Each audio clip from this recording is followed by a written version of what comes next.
Você acredita que uma única decisão, tomada em silêncio, pode salvar centenas de vidas e ainda permanecer escondida por quase meio século?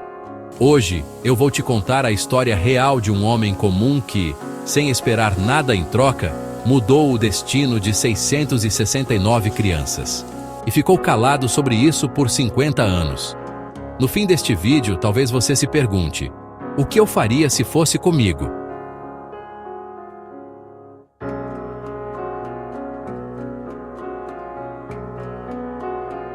Londres, fim dos anos 1980.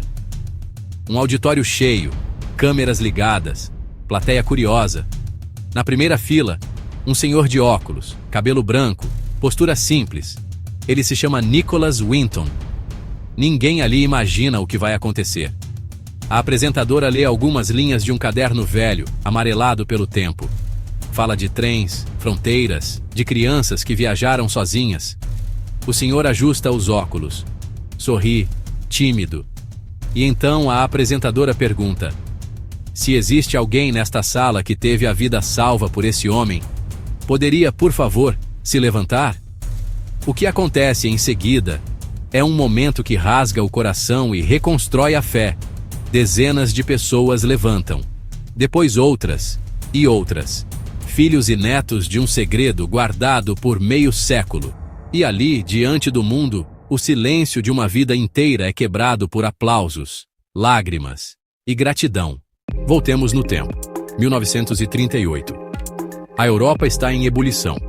A Alemanha nazista avança, fronteiras tremem e milhões de judeus vivem um medo que ainda não tem nome, mas já tem rosto.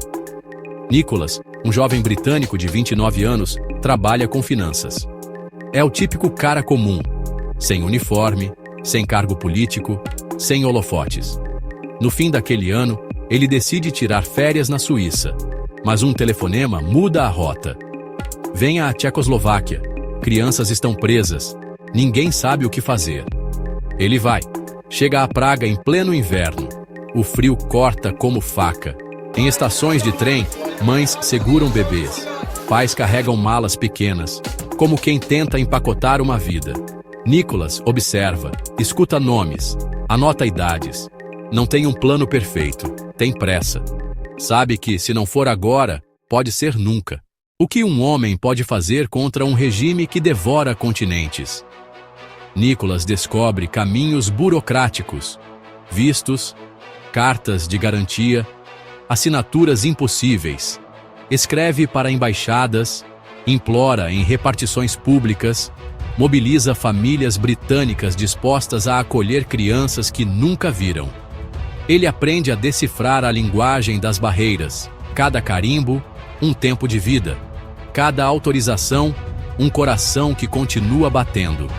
No quarto de hotel, transforma a mesa numa central de resgate. Fotografias, fichas, listas. Crianças de 3, 5, 8 anos. Algumas sabem dizer mãe, outras só choram.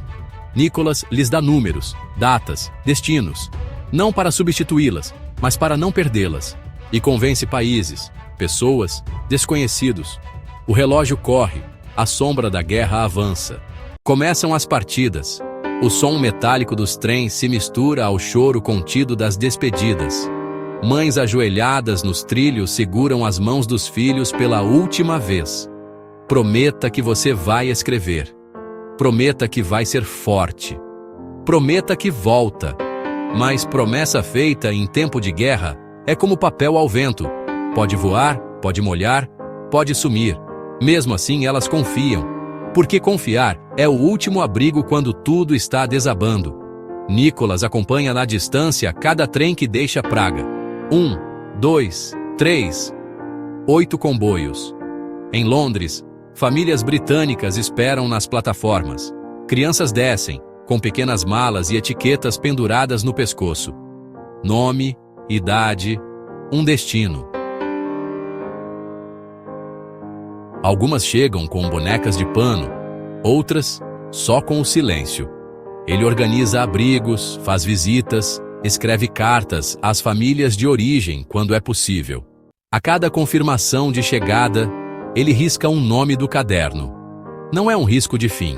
É um risco de recomeço. O nono trem estava pronto. Centenas de crianças, documentos em ordem, tudo pronto para partir. Mas naquele mesmo dia, as tropas nazistas cruzam a fronteira e fecham as saídas. O trem nunca partiu. As crianças nunca chegaram. Nicholas guardou essa dor como quem guarda uma fotografia que não pode ser vista. De cabeça baixa, respirou fundo e continuou. Porque, embora não pudesse salvar todos, aqueles que conseguiu salvar já eram um universo inteiro. A guerra acaba.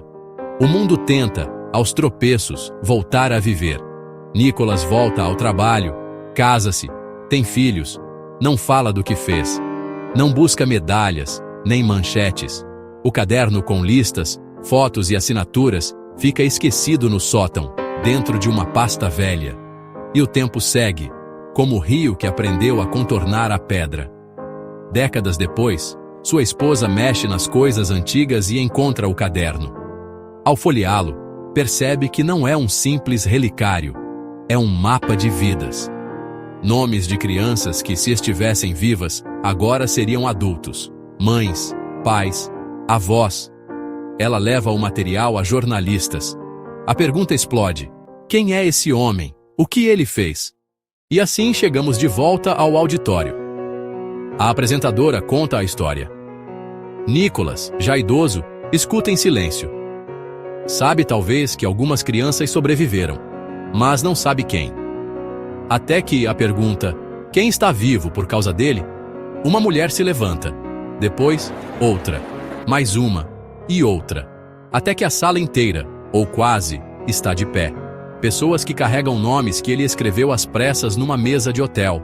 Pessoas que aprenderam a falar, ler, amar, porque um estranho decidiu agir quando o mundo hesitava. Nicholas tenta sorrir, mas os olhos marejam. A plateia aplaude em pé. E no meio da emoção, ele parece ainda menor, porque a grandeza verdadeira quase sempre é silenciosa. O que faz alguém se levantar num dia comum e dizer: eu vou tentar? Talvez a resposta não esteja nas medalhas, mas no ordinário que se torna extraordinário quando deixamos de esperar a permissão perfeita. Nicholas não era um herói nascido para a glória. Era um homem diante de uma urgência, e escolheu o incômodo da ação em vez do conforto da indiferença. Hoje, quando você olhar ao redor e vir injustiças que parecem grandes demais, lembre-se: o mundo não muda de uma vez. Muda de trem em trem, de assinatura em assinatura, de criança em criança. Muda quando alguém, em silêncio, decide que não vai virar o rosto. A história de Nicholas Winton não é só sobre 669 crianças salvas. É sobre o poder que cada um de nós tem de ser a diferença no momento exato em que tudo parece tarde demais. É sobre coragem sem plateia, sobre compaixão sem selfie, sobre amor que não exige reconhecimento. Se essa história te tocou, leve-a com você. Conte para alguém. Porque histórias como essa não foram feitas para terminar. Foram feitas para continuar vivendo em cada decisão que a gente toma. Se essa narrativa mexeu com você, deixa o like agora, se inscreve no canal e ativa o sininho. Isso ajuda demais a espalhar histórias que importam. Comenta aqui embaixo: qual foi o momento que mais te marcou?